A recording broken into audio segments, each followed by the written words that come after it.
Vote আসলে দুর্যোধন আর দুঃশাসনরা আসেন, ওদের চোখে দেখবেন, দু চোখে দেখলেই আতঙ্ক হবে, এই বুঝি কিছু ক্ষতি করতে এলো রে, এলো রে, এলো রে, এলো রে, গেল রে, গেল রে, গেল রে। দুঃশাসন বাবু এসছেন, শকুনি মামার চেলা চামুন্ডারা ঘুরে বেড়াচ্ছে আর বলে বেড়াচ্ছে বাংলায় নাকি 1.5 কোটি লোকের নাম বাদ যাবে। কেন? যারা সারা জীবন বাংলায় থেকেছে, বাংলায় তারা ভোটার। আজকে বলছেন মমতা ব্যানার্জি জমি দেয়নি। মমতা ব্যানার্জি জমি না দিলে এই তারকেশ্বর বিষ্ণুপুর লাইন কে করে গেছে? মমতা ব্যানার্জি করে গেছে, আপনি নন। জিজ্ঞেস করুন।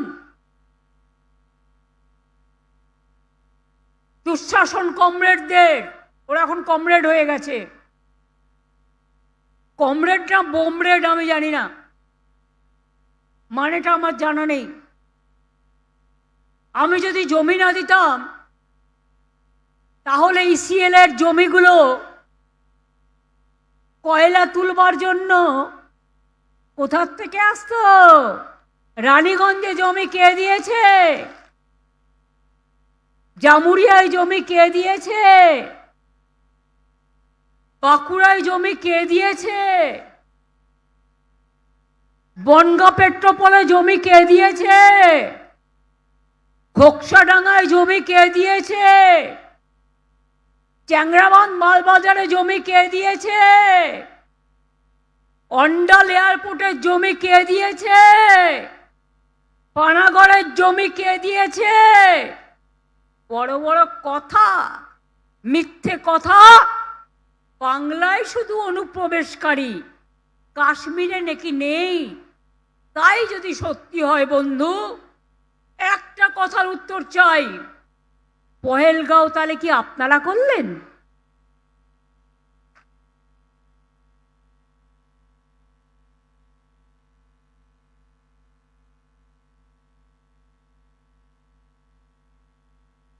দিল্লিতে কিছুদিন আগে যে ঘটনা ঘটে গেল,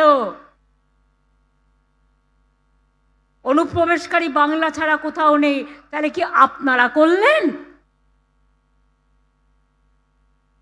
যত দোষ বাংলা, এই রাজনৈতিক হ্যাংলা, রাজনৈতিক হ্যাংলার দল। আগের বার এসে বলেছিল ইসবার 200 পার হয়ে গেছে, পগার পার। আর এবার করছে এসআইআর।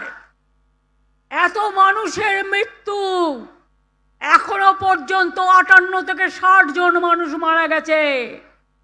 গতকালও পুরুলিয়ায় একজন বৃদ্ধ মানুষ, তাকে ডেকে পাঠানো হয়েছে। বাবার বয়সী মানুষদের শ্রদ্ধা করতে জানো না? জীবনে বাবা মাকে সম্মান জানাওনি, তো বয়োজ্যেষ্ঠদের সম্মান জানাবে কি? আজকে 60 বছরের লোককে ডেকে পাঠাচ্ছ, 70 বছরের লোককে ডেকে পাঠাচ্ছ, 75 বছরের লোককে ডেকে পাঠাচ্ছ, 80 বছরের লোককে ডেকে পাঠাচ্ছ, 96 বছরের লোককে ডেকে পাঠাচ্ছ। লজ্জা করে না? শুধু তুমি খাবে আর তোমার ছেলে খাবে, আর আমাদের নামে গালাগালি চলবে? কতদিন? কতদিন?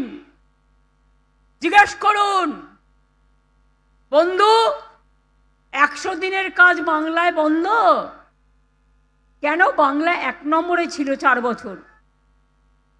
বাংলার 100 দিনের কাজের মানুষরা জীবন দিয়ে কাজ করত। বাংলার বাড়ি বন্ধ 4 বছর, টাকা দেয় না, আমাদের টাকা আমাদের দেয় না। গ্রামীণ রাস্তার কাজ বন্ধ, জল স্বপ্নের কাজ বন্ধ, সর্বশিক্ষা অভিযানের কাজ বন্ধ। এমনকি মনে রাখবেন, 59 লক্ষ 100 দিনের কাজের শ্রমিককে কাজ করিয়ে বেতন দেয়নি। আর আমাদের যারা আন্দোলন করতে গেছিল সবার নামে এফআইআর করেছে। এখানে বাবুরা ঘুরে বেড়াও আর মানুষকে, মহিলাদের অ্যাক্সিডেন্ট করো, মহিলাদের গাড়িতে মহিলা দাঁড়িয়ে আছে তার উপরে গাড়ি চালিয়ে দাও। লজ্জা, ঘৃণা, ভয় 3 থাকতে নয়, 2টো কান থাকলে একটা কান কাটার ভয় থাকে। আর যাদের 2টো কানই কাটা তার আবার কান কাটার ভয় কি? কান কাটা বাবুরা কানে দিয়েছে তুলো আর পিঠে বেঁধেছে কুলো, আর যত পারো মানুষকে ধরে কিলো। 54 লোকের ভোটারের নাম বাদ গেল কেন? এবার বুঝুন অর্ধশিক্ষিতের দল ওই দুঃশাসন বাবু করিয়েছেন, তাকে উত্তর দিতে হবে বাংলা ভদ্র বলে। আজকে আপনি তালকুটিরে লুকিয়ে আছেন, মনে রাখবেন আমাদের যদি ইচ্ছে থাকতো, আমরা যদি অসৌজন্যতা করতাম আপনাকে 1 পা বেরোতে দিতাম না। আপনার ভাগ্য ভালো যে এত অত্যাচার করার পরেও আপনাকে আমরা আতিথ্যতা দিচ্ছি। এটা আমাদের দুর্বলতা নয়, এটা আমাদের ধর্ম, আমাদের সংস্কৃতি। জিজ্ঞেস করুন তো, 100 দিনের কাজ আপনারা বন্ধ করেছেন। এই প্রোগ্রামটা গান্ধীজির নামে ছিল, তো গান্ধীজির নামে যে প্রোগ্রামটা ছিল, গান্ধীজিকে আমরা কি বলতাম? ফাদার অব দ্য নেশন, জাতির নেতা। গান্ধীজির নামে প্রোগ্রাম বন্ধ করে দিলেন। কি বললেন? হবে না, রাম নাম। আমি তো শুনেছি হিন্দুস্তানিরা যখন কোনো ডেড বডি নিয়ে যায়, ছোটবেলা থেকে আমি দেখেছি, তারা, আমরা যেমন বলি বলো হরি হরি বল, ওরা বলে রাম নাম সত্য হ্যায়। গান্ধীজির নাম তুলে দিলেন। শুনুন, আপনারা বর্জন করলেন আর আমরা সেদিনই গ্রহণ করলাম। গান্ধীজির নামে এখন থেকে 100 দিনের কাজ, কর্মশ্রীটা হয়ে যাবে মহাত্মাশ্রী। কর্মশ্রীতে দিচ্ছিলাম 50 দিনের কাজ, এখন থেকে দেবো 100 দিনের কাজ। গরিব লোকেরা কাজ পাবে। মায়েরা বেশি করে শাক বাজান যাতে ওদের কানে যায়। গর্দবদের, অর্ধ গর্দব, অর্ধ শিক্ষিত, গর্ধ শিক্ষিত